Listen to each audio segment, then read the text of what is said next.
a pasar con la parashá, con nuestra hermana Marisol Miranda, parashá Pinhas, y el título que ella le puso a esta parashá, se llama La lanza justiciera de Pinhas. Shabbat Shalom, amados. Shabbat Shalom. El Eterno los bendiga grandemente a cada uno de ustedes. Es un gozo nuevamente estar aquí compartiendo la parashá de esta tarde.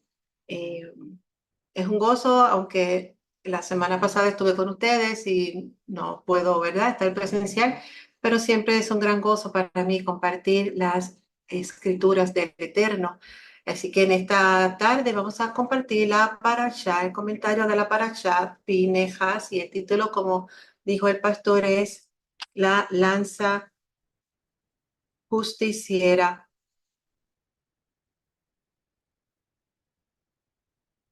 de Pinhas. El texto de la parasha se encuentra en Bamidbar, del capítulo 25, del 10 al 29:40. La Haftará es Yirmiyahu, Jeremías 1, 1 al 2, 3, es la primera Haftará de aflicción, y la Brit Hadashah, Romanos 6 al 12.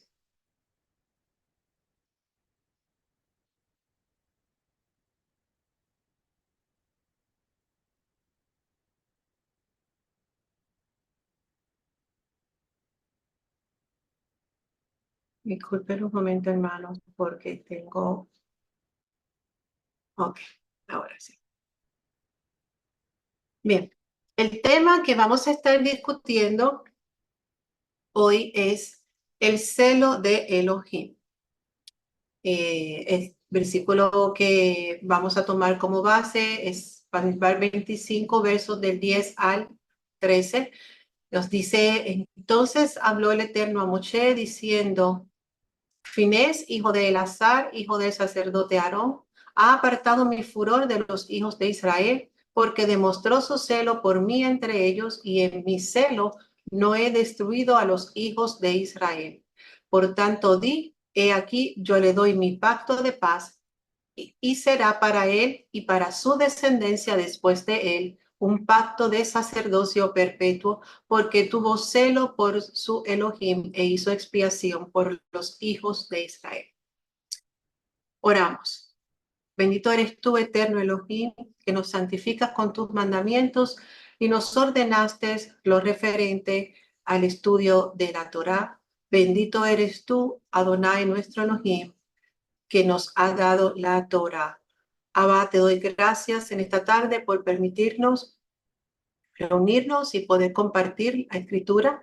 Te ruego, Eterno, que tú añadas bendición a cada uno de nosotros conforme a nuestras necesidades, conforme, Abba, a lo que tu Ruach quiera ministrar a cada uno de nosotros. Te lo pedimos por los méritos de nuestro Adón Yeshua HaMashiach. Amén. Los puntos que vamos a discutir en la tarde de hoy. Primero, vamos a ver el aspecto del celote. El segundo, el celo de Elohim es mi celo, y la recompensa de Pinhas.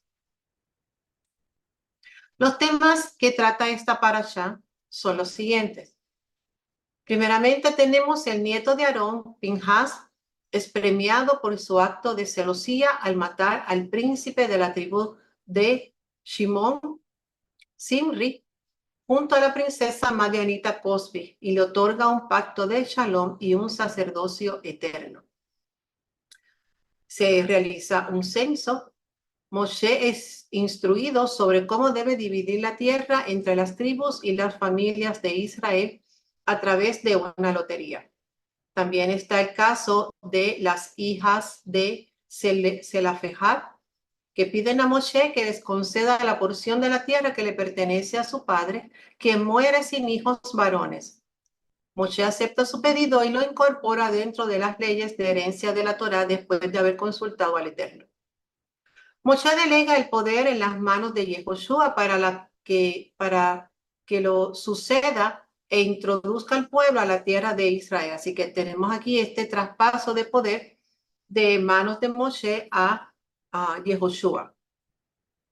Y una sección que incluye una detallada lista de ofrendas diarias, las ofrendas adicionales que se presentan en Shabbat, en Rosh Hodesh, en las festividades de Pesach, en Shavuot, Rosh Hashanah, Yom Kippur, Sukkot y Shemini Atzeret. Básicamente, esos son los temas que lo discute la parasha. Es la parasha número 41 de la sección de todas las porciones de la Torah. Así que nos falta una más para terminar el libro de Bamidbar y comenzamos entonces con Devarim.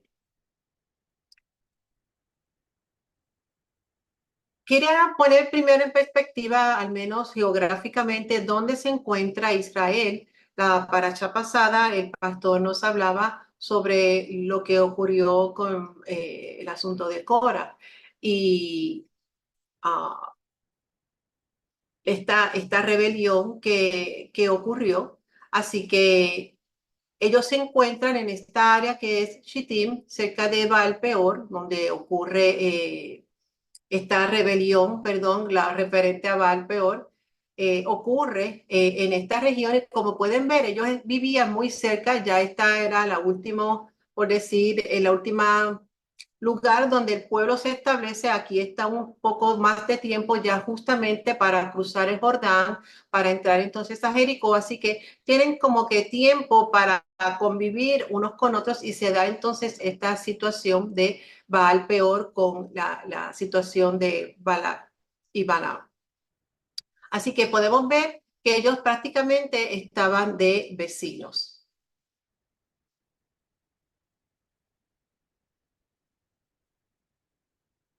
Hay una nota introductoria que quiero compartir con referente a cómo se inicia, ¿verdad? Un resumen de lo que sucede en esta parashá. Tenemos estamos en la parte final de la parashá anterior. Si nos damos cuenta, la parashá termina de una manera como en suspenso, como incompleta, y realmente es como una continuación de lo que ocurre en la parashá pasada. Aquí donde se describe la acción heroica de Pinehas con la que aplacó la ira de Elohim que se había desatado sobre el pueblo de Israel. Su valiente y arriesgada actitud le valió en un principio enconadas críticas de parte de muchos que lo injuriaron, acusándolo de asesino alevoso. Esta reacción causó gran revuelo en Israel e incluso Moshe y Aarón, los próximos dirigentes del pueblo, quedaron inhibidos e impotentes ante esta circunstancia imprevista. Tuvo que intervenir Elohim para defender la situación de Pinehas, proclamándolo como héroe justiciero y artífice de la salvación de Israel mediante esa acción espontánea y sublime, al vindicar el honor de Elohim y celar en su representación ante el deplorable espectáculo que se había generado en el seno del campamento hebreo. Así que esta situación para Pinehas fue bastante difícil, puesto que él no era el líder que estaba como tal a cargo. Otras personas debieron haber tomado acción. Y Pinehas sale en un acto heroico a defender el honor del Eterno y a salvar realmente, como decimos, a salvar el día, puesto que de no haber sido por la intervención de Pinhas, la Torá dice que todo el pueblo hubiera muerto. Así que gracias a Pinhas todavía existe el pueblo de Israel por la intervención oportuna en el momento donde se estaba llevando a cabo una de las, podríamos decir, de las más grandes idolatrías e infidelidades del pueblo de Israel en contra de Elohim, y es Pinhas el que detiene la plaga que ya había matado 24,000 personas, y aún de esto el apóstol Shaul nos habla en la Brija de allá haciendo referencia a este evento. Así que esto es algo que dio que hablar hasta nuestros días, y aún para la época de Yeshua todavía era algo que se discutía porque había impactado a la nación. Por lo tanto, el personaje de Pinhas no es simplemente una persona que estoy pasando por aquí y vi que pasó esto y voy a tomar una acción. Es mucho más que eso, y lo vamos a ver durante el estudio de esta tarde. ¿Quién era Pinhas? Pinehas era hijo del sumo sacerdote Eleazar. Había sucedido a Aarón, así que era hijo del sumo sacerdote y nieto del sumo sacerdote Aarón. Su madre era madianita, era hija de Yitro. Por lo tanto, era nieto de Yitro. Su nombre significa boca de serpiente. Esto se deriva de una división del nombre de Pinehas, P, que significa boca, y Nahash, que es serpiente, así que boca de serpiente. Al menos eso es una de las interpretaciones que se tiene, también boca de acero, algo similar. Encontré dos referencias donde dice que el nombre de Pinehas es de origen egipcio, P-Nehasi, y significa el negro. Así que esto hace alusión a su origen étnico, seguramente, obviamente, influenciado, vamos a ver, por su mamá del norte de África. Su color era una tez oscura. ¿Cómo sabemos todo esto? En Shemot capítulo 6, verso 25, nos dice, y Eleazar, hijo de Aarón, tomó por mujer a una de las hijas de Futiel, y ella le dio a luz a Finés. Así que este hombre, Eleazar, se casó con una de las hijas de Futiel. Vamos a ver que Futiel también era conocido como Yitro. Así que el origen de Pinehas era un poco polémico, puesto que su papá era de origen levítico, era hijo de Aarón, pero su mamá nada que ver con el linaje hebreo, ella era madianita. Le trajo esto también dificultades dentro del pueblo con otras tribus. Tanto su padre Eleazar como su tío abuelo Moshe se casaron ambos con mujeres madianitas. Así que no solamente su mamá era madianita, sino la esposa. Recordemos que la esposa de Moshe, Séfora, también era madianita. Esto será parte, en cierta manera, de la polémica con el asunto de Baal Peor, de por qué sucedieron las cosas. En parte explica, o por lo menos propone una teoría de por qué sucedieron las cosas de esa manera. En Sanedrín 82b nos dice lo siguiente. Las tribus comenzaron a menospreciar a Pinehas. ¿Habéis visto a este hijo de Puti llamado así porque su madre era una de las hijas de Putiel? E interpretaron homiléticamente como Yitro, el padre de su madre, según una tradición rabínica, engordó terneros para la adoración de ídolos.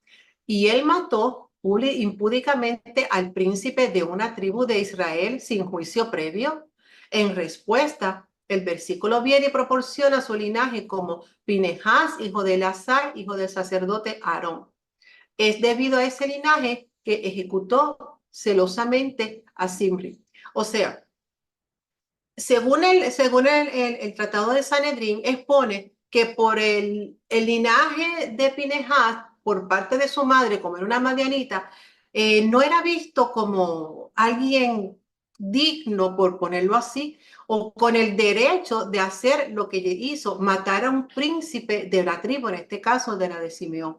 Por lo tanto, esto causó como un revuelo porque no se veía bien encima de que su linaje por parte de su mamá, su abuelo, engordaba terneros, o sea, antes se dedicaba a la adoración de ídolos, por lo tanto, no era un hombre al cual ellos hubieran adjudicado, sí, tiene el derecho de hacer esto, y mucho menos sin previo juicio.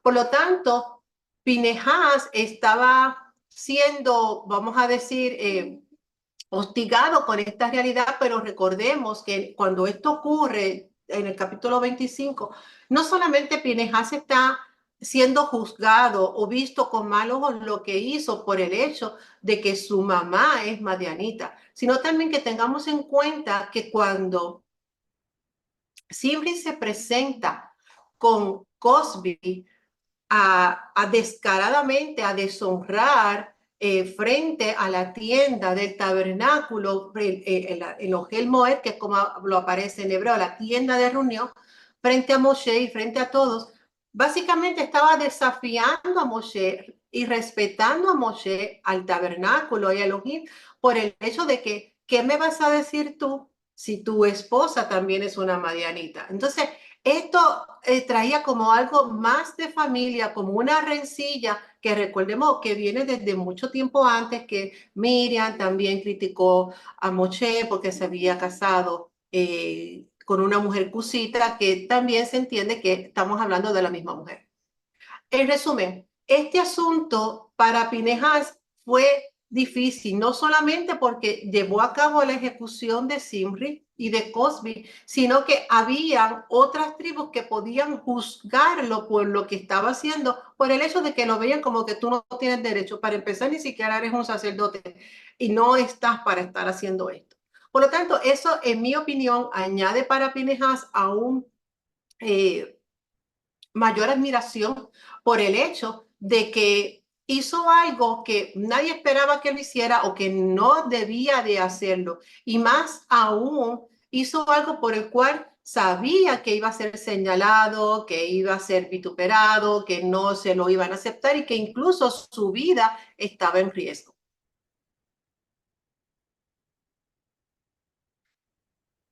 Seguimos entonces con quién era Pinhas.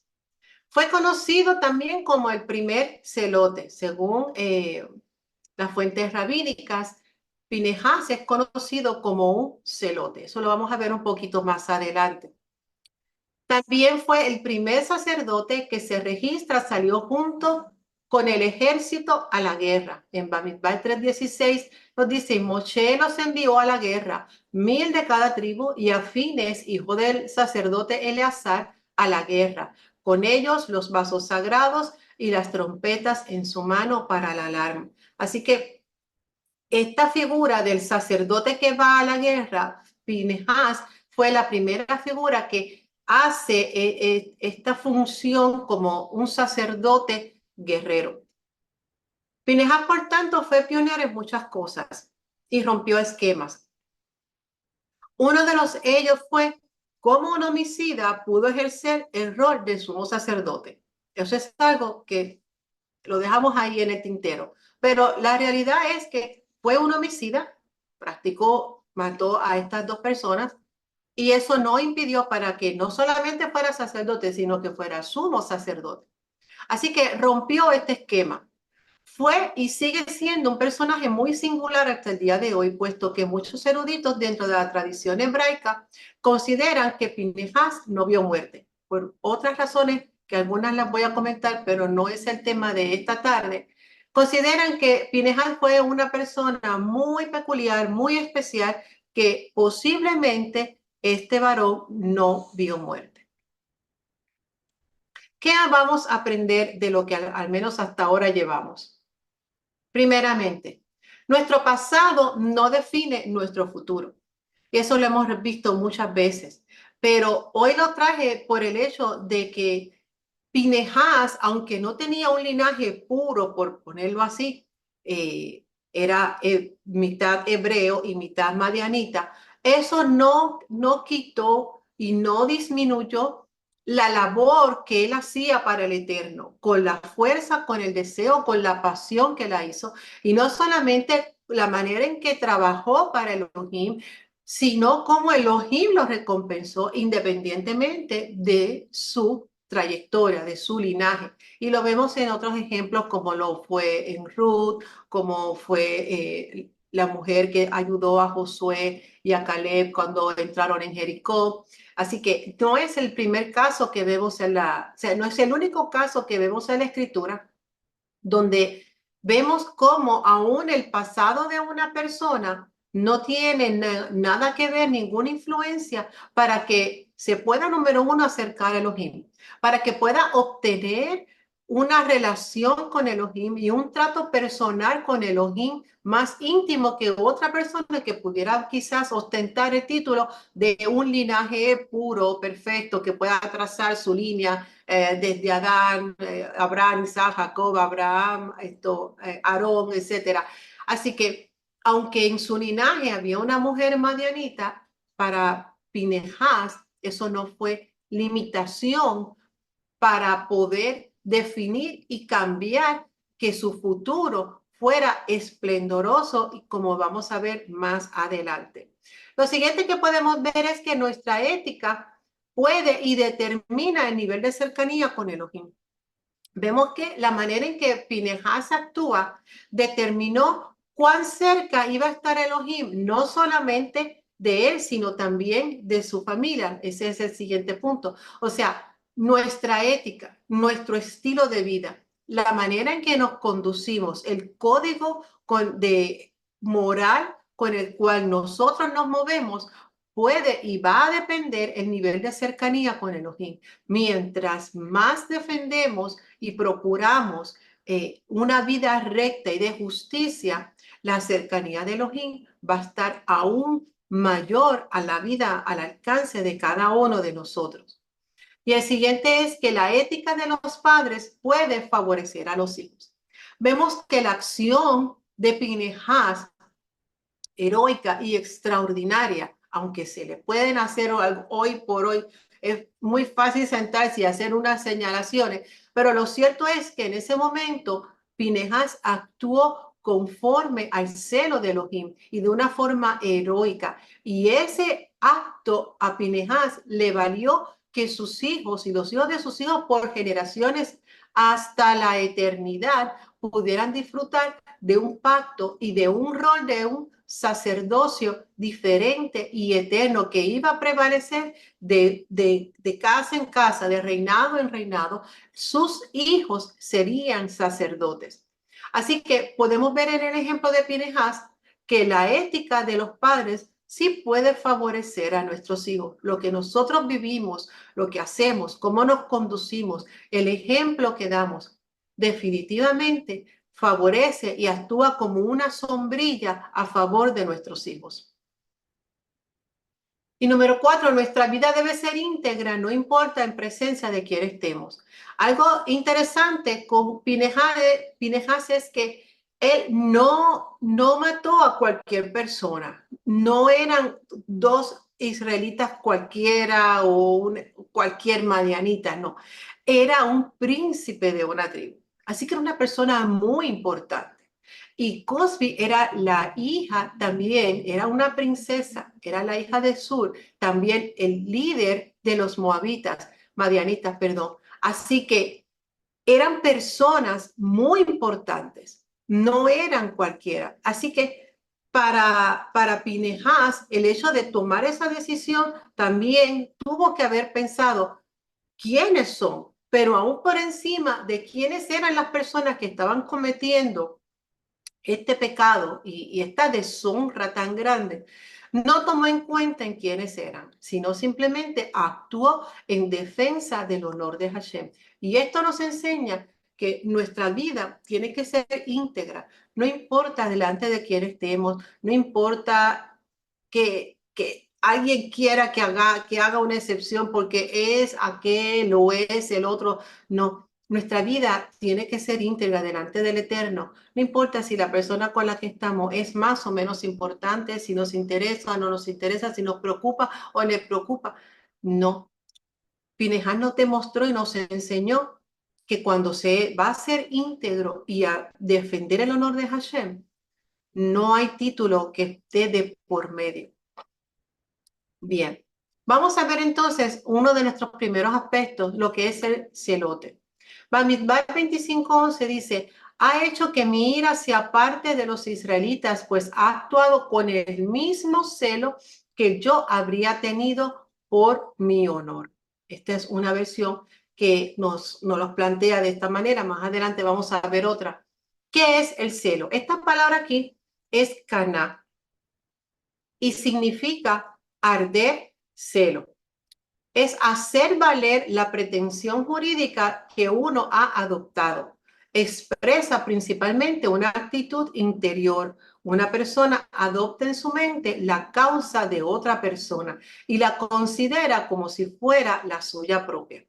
Así que vemos que lo que está operando en Pinhas es cuando dice la escritura, mi celo, que el Eterno habla que él sintió su celo, es el celo mío, lo vamos a ver más adelante. Pinhas está haciendo suyo ese sentimiento de Elohim al ver la deshonra tan grande que está ocurriendo en el pueblo.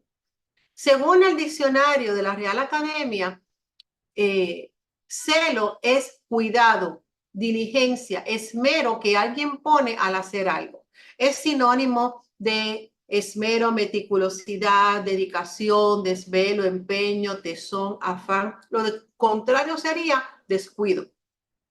Así que el celo es aquello, la manera en que nosotros llevamos a cabo algo y nos dedicamos con esmero a hacerlo, según la definición de la Real Academia Española. Eso es lo que es celo. Pero de esta palabra celo se origina el concepto de celote. El término celote tiene su origen en el hebreo Canaim, que son los celosos seguidores de Elohim. La palabra griega era celotes, emulador o admirador, es lo que significa o seguidor. Los celotes conformaban un grupo de judíos que emergieron como un movimiento religioso político alrededor de principios del siglo I y se oponían fuertemente al dominio romano y se volvían contra todos los que colaboraban con Roma, incluidos otros judíos. Los celotes no dejaron literatura, pero la base teológica de sus creencias y actividades derivan principalmente de la historia de Fineas, que es Pinhas, y de la experiencia de los mártires macabeos.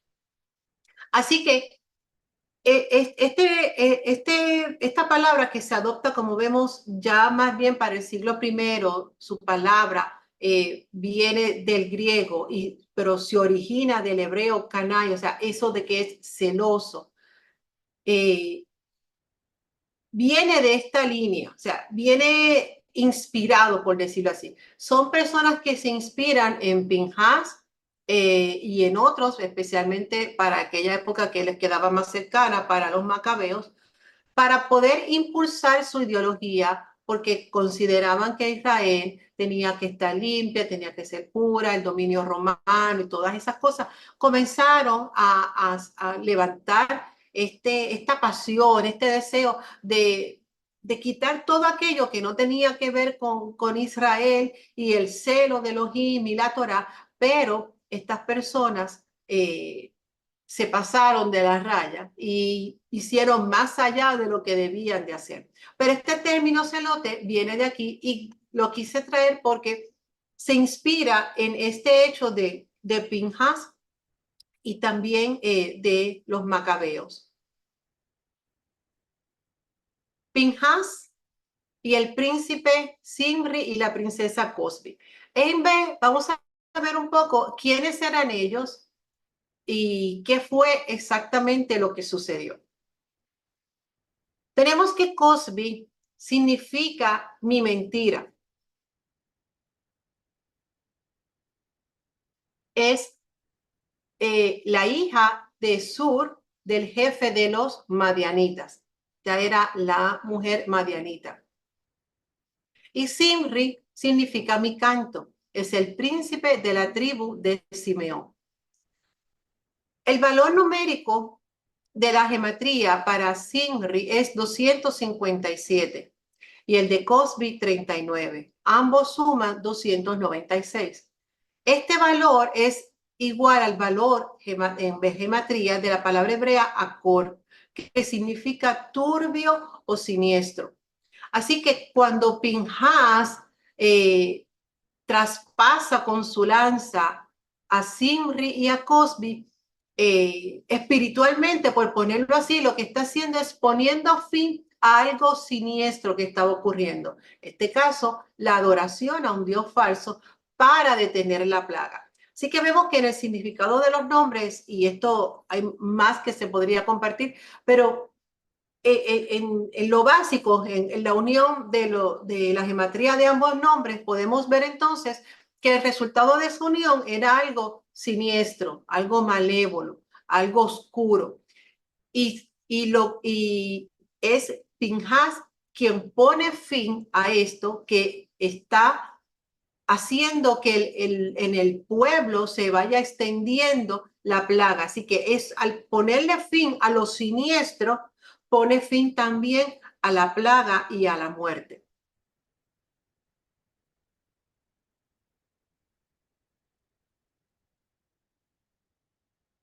Eliyá y los profetas de Baal. La tradición judía asocia a estos dos personajes de las escrituras, a Pinehás y a Eliyá, según los sabios. De acuerdo con el Targum, Pinehás será un presagio de redención al final de los últimos días.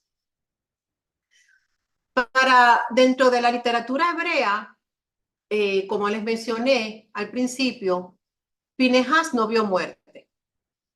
Y al no ver muerte, ellos consideran que Eliyá, que también tiene un origen que no dice padre, no aparece quién es Eliyá, y para colmo, cuando Eliyá desaparece, se lo lleva un carro de fuego. O sea, hay mucho misterio en la vida de Eliyá y también en la vida de Pinehás, porque la última vez que aparece el nombre de Pinehás es en Jueces, capítulo 20, verso 28. Y ese sí lo quiero leer de la escritura. Pinehás, hijo de Eleazar y nieto del sacerdote Aarón, ministraba ante el arca en ese entonces. Así que estamos leyendo ya el final del libro de Shoftim, del libro de Jueces. Ya lo que falta es un capítulo y ya estamos en Samuel. Quiere decir que Pinehás tuvo una muy larga vida. El libro de los jueces abarca aproximadamente, para ser conservadora, unos 300 años. Algunos piensan que 350, pero asumamos que son 300, más los años de la conquista, entre la conquista y la repartición, más el tiempo que todavía, los 30 años que más o menos tendría él cuando todo este asunto se dio, porque era nieto de Aarón. Así que así, mal sumado, estamos hablando como de unos 350 años. De alguna manera, Pinehás se las arregló, el Eterno se las arregló, y para esa época todavía Pinehás ministraba. Quiere decir que tuvo una muy larga vida. Así que por esto, los sabios consideran que Pinehás no vio muerte, porque esa es la única referencia que aparece. No dice que murió, cuando murió no aparece nada de registrado de la muerte de Pinehás. Así que este velo de misterio que rodea la vida de Pinehás hace que surja esta teoría, ¿verdad? Esta hipótesis de que Pinehás no vio muerte. Pero lo cierto es que independientemente que sea o no lo sea, no es algo que podemos comprobar. Lo cierto es que para la época de jueces, todavía Pinehás estaba vivo. Lo menos que podemos decir es que Pinehás tuvo una muy, muy larga vida. Por lo tanto, el personaje de Pinehás se asocia, ellos lo asocian entonces con Eliyá por la misma razón, porque es un personaje un poco extraño, más sin embargo tiene muchas similitudes. Si vemos entonces lo que pasa con Eliyá, tomamos el evento de los profetas de Baal. Para ese entonces Israel se encontraba muy parecido a lo que estaba sucediendo en el desierto. Habían también profetas de Baal, estaban matando a los profetas del Eterno y había mucho problema porque el pueblo se había abandonado, se había alejado del Eterno. Y aparece la famosa pregunta de Eliyá: ¿hasta cuándo cojearéis entre dos pensamientos? El pueblo estaba en esta disyuntiva de Elohim, Baal, y entonces había una mezcla y ya casi no se podía distinguir. Así que Eliyá, con unos pocos de los que quedaban, se levanta para luchar en contra de lo que estaba sucediendo. Es entonces cuando Eliyá desafía a los profetas de Baal. Todos conocemos esta historia del altar que hace Eliyá, los llena de agua, trae los sacrificios, le dice a los profetas de Baal: ustedes denle adelante y traten ustedes de hacer que su Dios pues baje fuego, y todos sabemos que no, eso no sucedió. Al final, Elohim acepta el sacrificio de Eliyá, que dicho sea de paso, tampoco era sacerdote, pero hizo el sacrificio y ordena la ejecución de los falsos profetas. Así que Vemos entonces unas características muy similares entre lo que pasó con Pinehas y lo que sucede con Elías. De hecho, es la misma circunstancia, es con Baal, siempre, el problema siempre es con Baal. Que el celo que hubo en Pinehas es el mismo que expresa Elías. Vamos entonces, en Primera de Reyes, capítulo 18, 38, dice: entonces cayó el fuego del Eterno y consumió el holocausto, la leña, las piedras y el polvo, y lamió el agua y la zanja. Cuando todo el pueblo lo vio, se postraron sobre el rostro y dijeron: Adonai es el Elohim, Adonai él es Elohim. Entonces Elías les dijo: prended a los profetas de Baal, que no se escape ninguno de ellos. Los prendieron y Elías los hizo bajar al torrente de Cisón y allí los degolló. Así que vemos este paralelismo tanto con Pinehas como con Elías. El Pinehas mató a Simri y a Cosbi, y Elías a los profetas de Baal. Así como hizo Pinehas, también hizo Elías. Así que, aunque no es algo que ocurra comúnmente y no es lo normal, lo cierto es que estos varones en particular actuaron por el celo de Elohim, por traer la honra a Elohim, porque se había deshonrado a Elohim y habían tenido esa misma experiencia de sentir esa pasión por el Eterno, por lo que al ver lo que el pueblo estaba haciendo. Cuando esto sucede, Elías tiene que salir huyendo y el Eterno le dice que vaya hasta el monte Oreb. El monte Oreb es también el monte Sinaí. Y vamos a ver qué es lo que sucede aquí ahora por la perspectiva que nosotros conocemos. Y para poder entender cuál fue el mensaje del Eterno a Elías en este momento. Nos dice la palabra: se levantó pues y comió y bebió y con la fuerza de aquella comida caminó 40 días y 40 noches hasta Oreb, el monte de Elohim. Allí entró en una cueva y pasó en ella la noche. Y he aquí vino a él palabra del Eterno y él le dijo: ¿qué haces aquí, Elías? Y él respondió: he tenido mucho celo por Hashem, Elohim de los ejércitos, porque los hijos de Israel han abandonado tu pacto, han derribado tus altares y han matado a espada a tus profetas. He quedado yo solo y buscan mi vida para quitármela. Entonces él le dijo: sal y ponte en el monte delante del Eterno. Y he aquí que el Eterno pasaba, y un grande y poderoso viento destrozaba los montes y quebraba las peñas delante de Elohim, pero Elohim no estaba en el viento. Después del viento, un terremoto, pero Elohim no estaba en el terremoto. Después del terremoto, un fuego, pero Elohim no estaba en el fuego.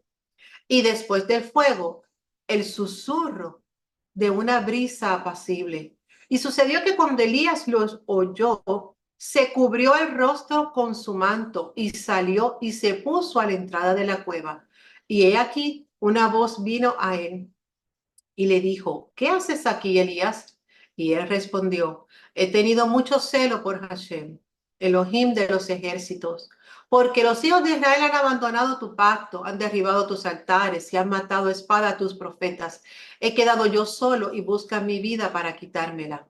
Y el Elohim le dijo: ve, regresa por tu camino al desierto de Damasco, y cuando hayas llegado ungirás a Hazael por rey de Aram, y a Jehú, hijo de Nimsi, ungirás por rey sobre Israel. Y a Eliseo, hijo de Safat, de Abel Meolá, ungirás por profeta en tu lugar. Aquí vemos, amados, que Elohim quiso dar una lección a Elías. Si vemos, vemos donde el Eterno lleva a Elías, lo lleva al monte Oreb, que es el monte Sinaí. El Eterno le demostró los tres elementos que estuvieron presentes cuando él entregó la Torá a Moshe. Había terremoto, hubo fuego y hubo viento. Así que él lo pone en las mismas circunstancias cuando la Torá fue dada a Moshe.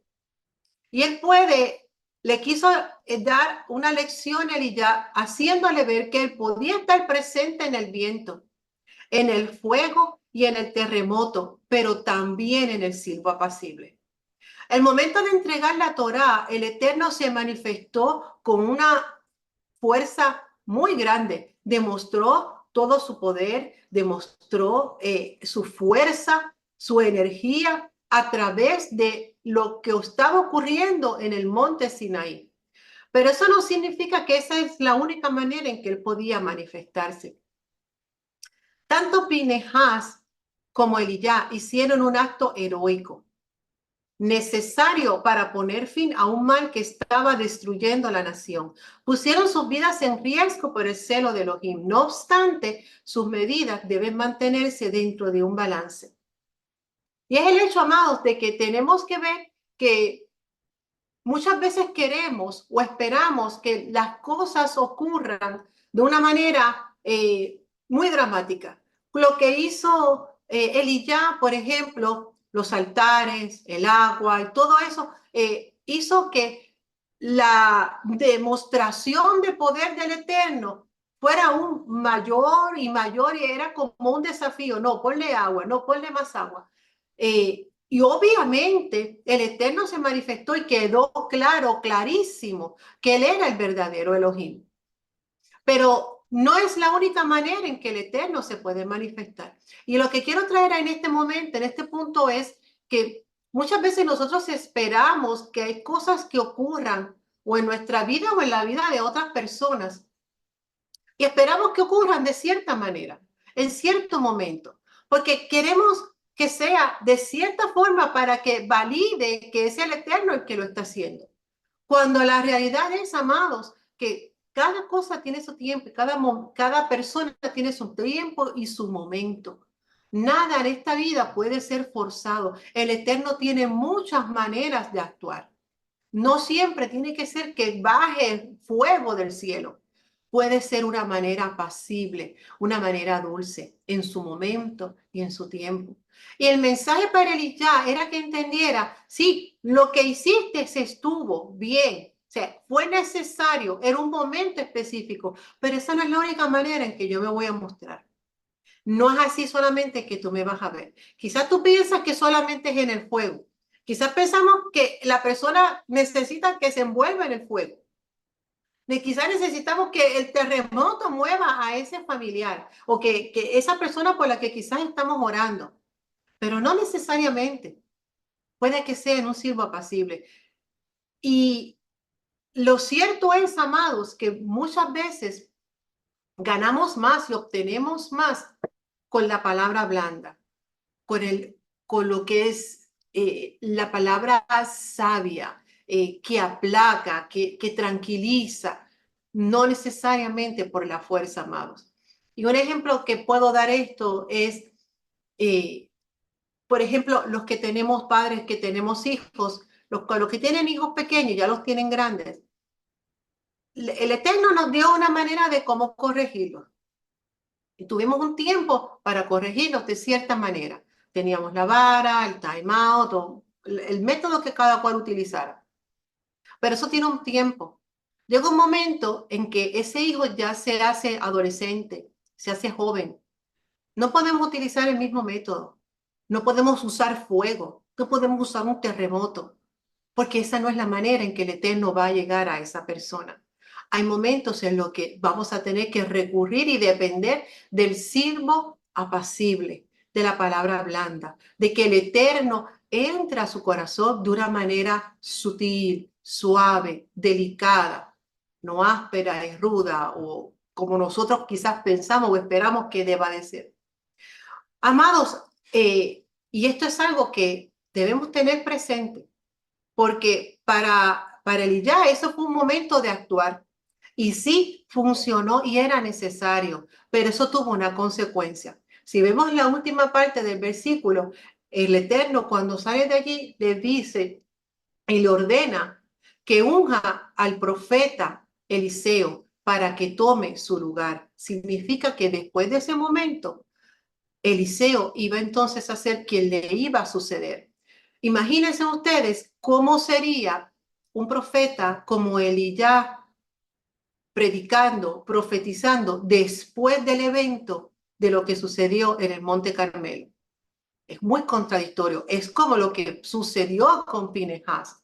Pero Pinehas, el Eterno hizo algo diferente. Lo vamos a ver más adelante. Lo cubrió y lo protegió.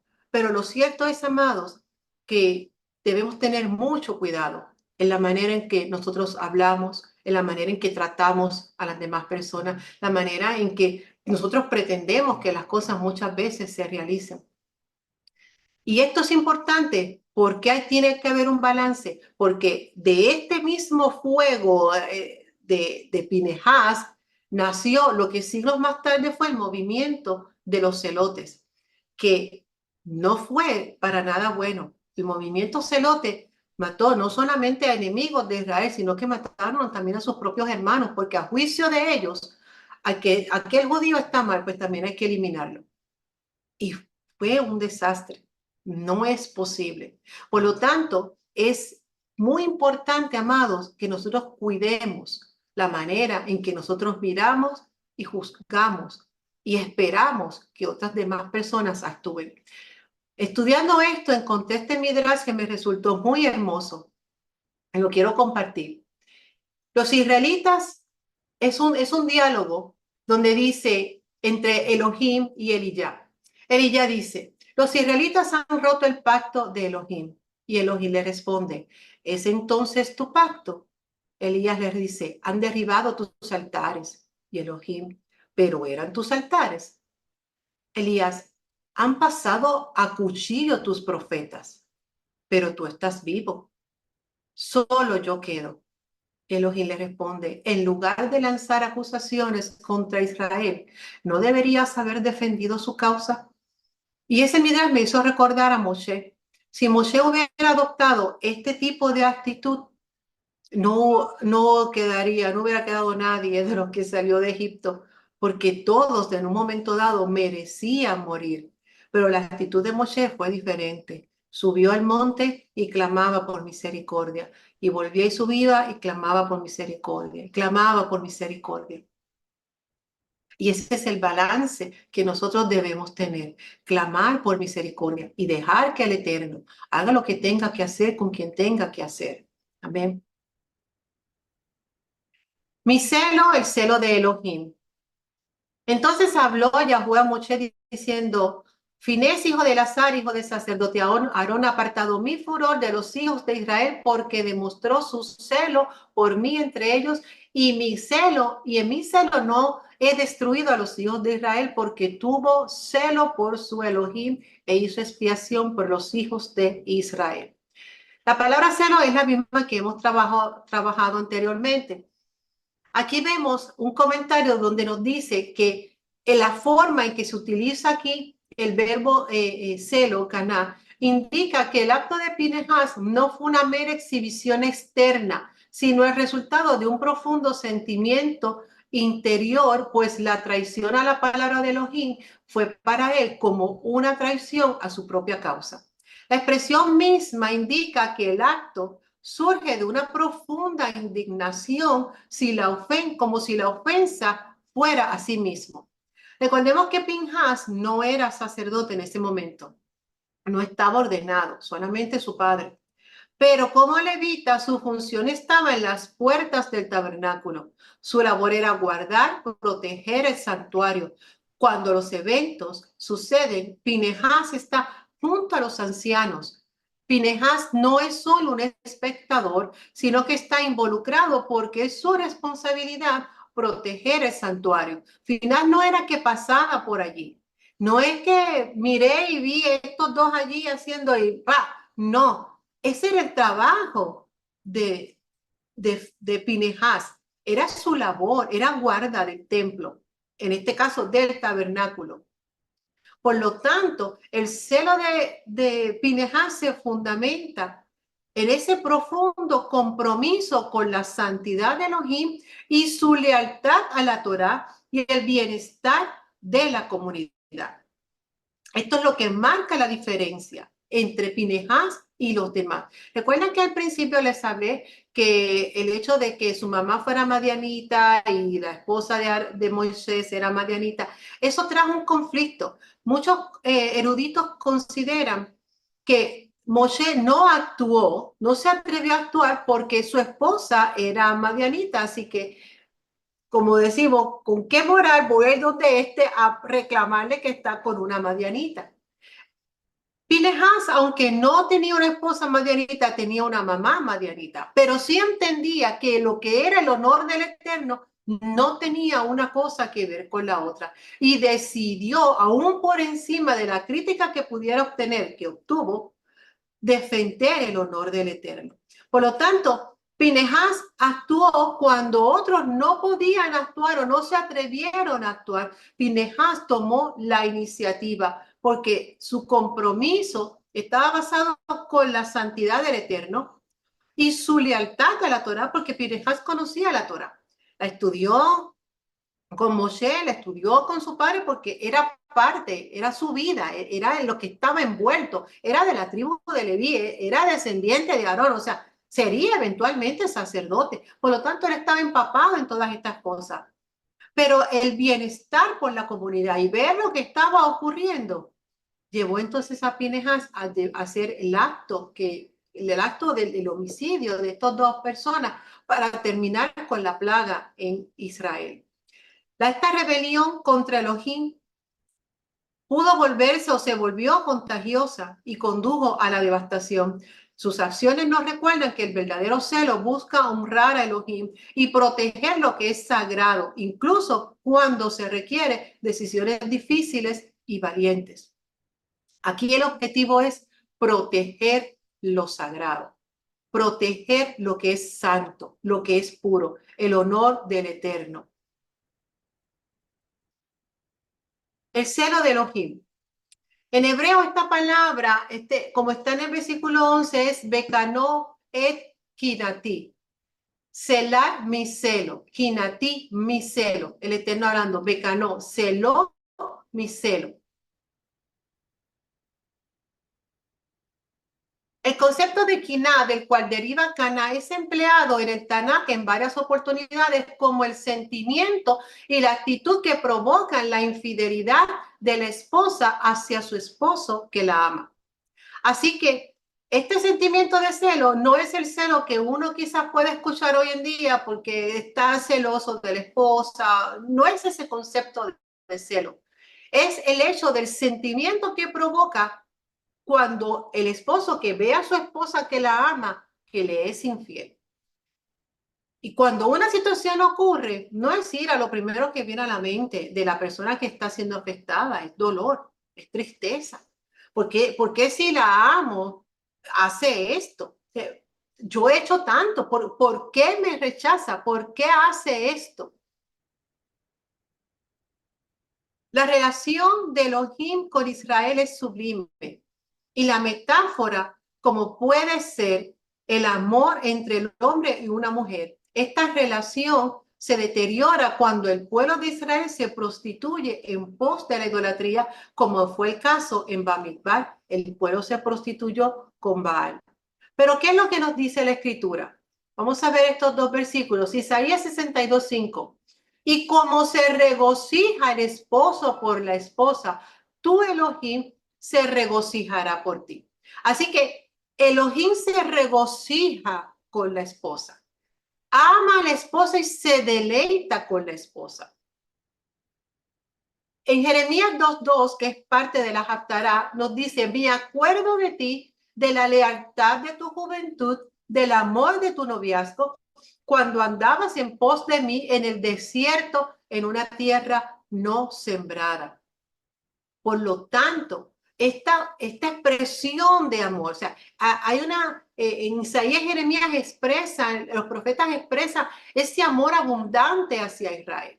En esos tiempos tan tempranos como cuando andaba en el desierto, ese deleite en ella, o sea, y vemos que realmente la historia fue difícil, o sea, fue problema tras problema, idolatría tras idolatría, el becerro, Baal, aquello, o sea, tantas cosas. Pero así es la manera en cómo Elohim se expresa de su pueblo a través del profeta Jeremías. Me acuerdo de ti, de la lealtad de tu juventud, del amor de tu noviazgo cuando andabas en pos de mí en el desierto. Cuando yo leí esto pensé, oh, ¿en qué momento sucedió eso? Porque en toda la historia es muy difícil encontrar momentos en que uno pueda decir que el Eterno se deleitó en la lealtad de su pueblo. Durante esos 40 años, no fue eso no fue lo que predominó, pero eso es lo que él expresa, porque es el amor de él hacia su pueblo. Por lo tanto, Caná representa el aspecto contrario del goce del novio con la novia. Lo contrario a deleitarme y a estar feliz y a regocijarme contigo, lo contrario a eso es Caná, eso es celo. Es este sentimiento que me nace al ver tu rechazo, que me duele, cómo veo que te ensucias, cómo veo que te contaminas, después que te saqué, que te limpié, eso es Caná.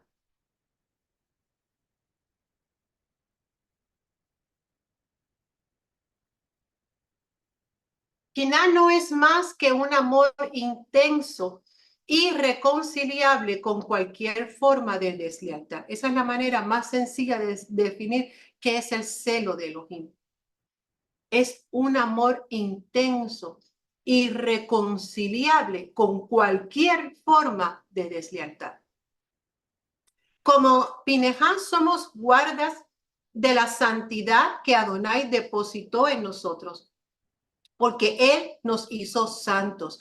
Él te santificó, Él te apartó, Él te hizo diferente, te entregó la Torah, por lo tanto te sacó, te la santificó. Eso es una de las copas de Pesaj, la copa de la santificación.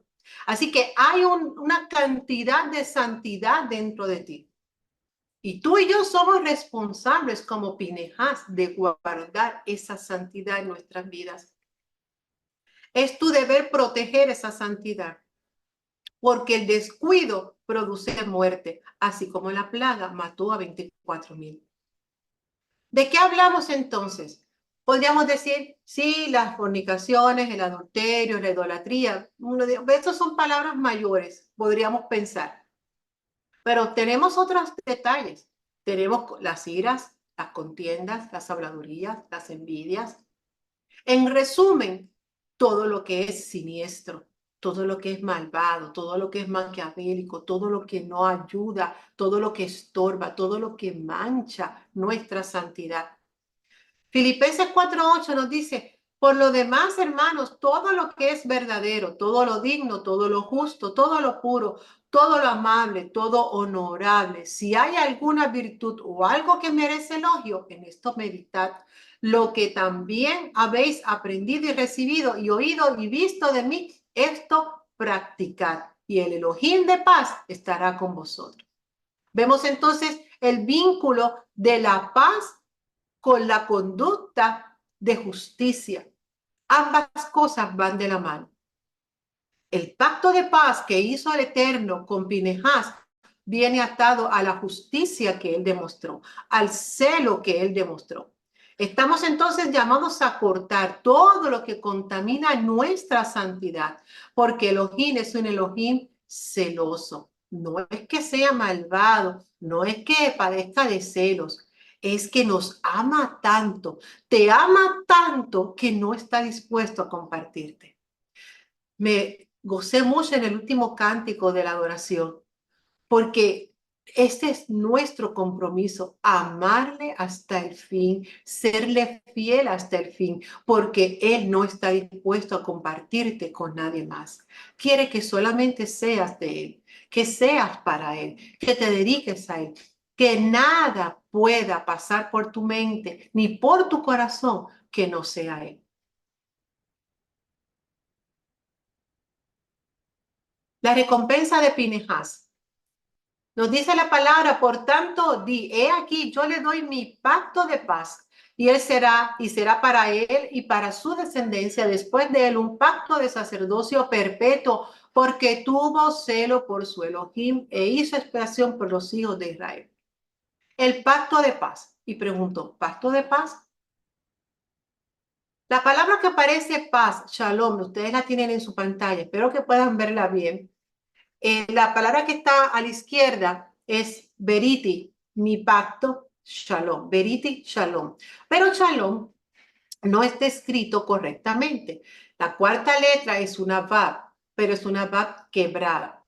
Esta letra de la palabra shalom aparece seccionada en dos partes por decisión de los sabios de la Masoret. Ellos decidieron con carácter determinante la ortografía y la grafía de los textos del Tanakh.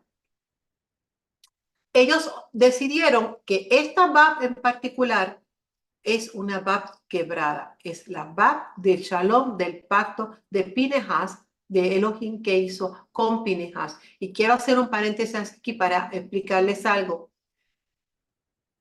Lo que hizo Pinehas fue muy fuerte. El homicidio de Zimri y Cosbi y todo lo que eso implica con todo lo que les he hablado. Los sabios consideran y encuentran, han determinado una de las razones por las cuales el Eterno hace este pacto de paz. No es solamente por el acto de justicia, por el celo que hace Pinhas, sino para protegerlo. Fue una cubierta que hizo el Eterno sobre Pinhas para que nadie pudiera tocarlo. O sea, hice un pacto con él, nadie se meta con él.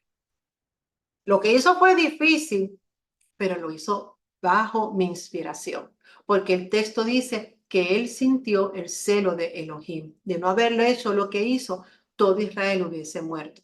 Por lo tanto, este pacto que hace el Eterno lo hace para protegerlo y establece entonces con él un linaje que aunque sí sería sacerdocio, pero hizo un sacerdocio perpetuo con un ente diferente a los otros hermanos que también fueron sacerdotes. Algunos consideran que este pacto de paz significa que la línea de los sumos sacerdotes vendría por la línea de Pinehas y de hecho muchos sumos sacerdotes fueron descendientes directos de Pinehas. En cuanto a la Bab quebrada, ¿qué podemos decir? Rabeno Bellahé Ben Asher da la siguiente interpretación. Insinúa en su midrash que el pacto de paz regirá solamente para aquel cohen que sea shalem, o sea, completo, sin defecto físico o espiritual. Rabbi Hirsch dice, para el pacto de Pinhas es shalom restaurado a su plenitud. Donde se requiere el celo de Pinhas, la paz se ha roto. Y la lucha de Pinhas tiene como objetivo restaurar la verdadera paz. Lucha para que Shalom vuelva a ser Shalem. Es una interpretación muy interesante y lo que plantea es, si hace falta el espíritu de Pinhas, es porque el Shalom se quebró. Y hace falta la lucha que llevó a cabo Pinehas, ese espíritu de celo para que la paz sea restablecida. Vemos que después de lo que ocurre, la paz se establece entre Elohim e Israel. Pero esa va, recuerda que esa siempre va a ser necesaria una intervención violenta, fuerte, para volver a restablecer esa paz. La paz debe construirse entonces desde una base de respeto mutuo, diálogo, comprensión, en la medida en que sea posible. No todos somos Pinehas y tampoco mucho menos Elías. Eso no es para nosotros. No podemos establecer la paz forzada. Nosotros estamos llamados a tener una paz basada en el respeto, en la comprensión, en el diálogo. Pero es interesante ver cómo los sabios añaden este pequeño detalle en el rollo de la Torá, advirtiendo que lo que pasó aquí dejó una marca. Lo que sucedió aquí funcionó, pero no nos llena de orgullo. No debió nunca haber sucedido de esa manera. Nunca debemos llegar a ese extremo. Por lo tanto, antes de llegar a ese punto, amados, nosotros debemos guardar nuestra vida y cuidarnos sabiendo que Elohim es un Elohim celoso. No provoquemos a Elohim a hacer. Y por último, creo que ya casi es la última slide, Tengo entonces aquí un diagrama con la genealogía donde vemos entonces los descendientes de Pinehas. Por la línea de Aarón tenemos a Eleazar el papá, Pinehas, y de sus descendientes de Sadoc, que en su mayoría fueron sumos sacerdotes, de acuerdo a los sabios, a los registros del pueblo de Israel. 18 sumos sacerdotes de la línea de Pinehas funcionaron en el primer templo y 80 en el segundo templo. Más adelante pueden ver en Ezequiel, profetiza que el linaje de Sadoc será sacerdocio que ministrará en la era mesiánica. Así que se cumple la promesa que hizo el Eterno a Pinehas, donde su sacerdocio sería un sacerdocio eterno. Resumen, todos tenemos la responsabilidad en guardar las puertas de nuestro cuerpo para que nada impuro nos manche. Debemos ser pacientes y esperar que el Eterno se manifieste a cada persona en el tiempo correcto. Y número 3, si mantenemos una vida limpia, pura delante de Elohim, Él se acercará y nos recompensará. De manera, amados, que así como Pinehas defendió con celo ardiente, con fervor y compasión, nosotros también defendamos nuestra vida, nuestra familia, la santidad de nuestro hogar, la santidad de nuestras vidas, el honor de Hashem, el testimonio de Hashem delante de los hombres cuando salimos, cuando nos presentamos. Y decimos, somos creyentes, eres creyente, sí, pero no actuamos como tal. Entonces, el honor de Hashem no estamos perdiéndolo, no lo estamos elevando. Y esa, amados, es el mensaje de Pinehas en esta tarde. Donde quiera que nos encontremos, solos o acompañados, siempre, siempre debemos levantar el honor de Hashem, comenzando por nuestras vidas. No podemos señalar y corregir a los demás si nuestras vidas necesitan corrección. Oramos. Abba, te doy gracias en esta tarde por tu paz, por tu bendición. Gracias, Abba, por la palabra que ha sido enseñada y ministrada. Te pido, Eterno, que todos nosotros podamos, Abba, emular la pasión, Padre, y el denuedo, Padre, de Pinehas, de Elías, Abba, por tu nombre, por tu santidad en medio del pueblo y en medio de nuestras vidas. Enséñanos y ayúdanos, Padre, a ser amantes de tu santidad y a poder protegernos, Abba, de todo aquello que pueda manchar nuestras vidas, nuestras vestiduras, porque queremos estar puros, limpios para ti, porque somos propiedad tuya. Gracias, Abba, por el amor tan grande, intenso que tú tienes por cada uno de nosotros, que con nadie nos quieres compartir. Gracias, Abba, por esa unión, por los méritos de Yeshua te doy gracias. Amén y amén.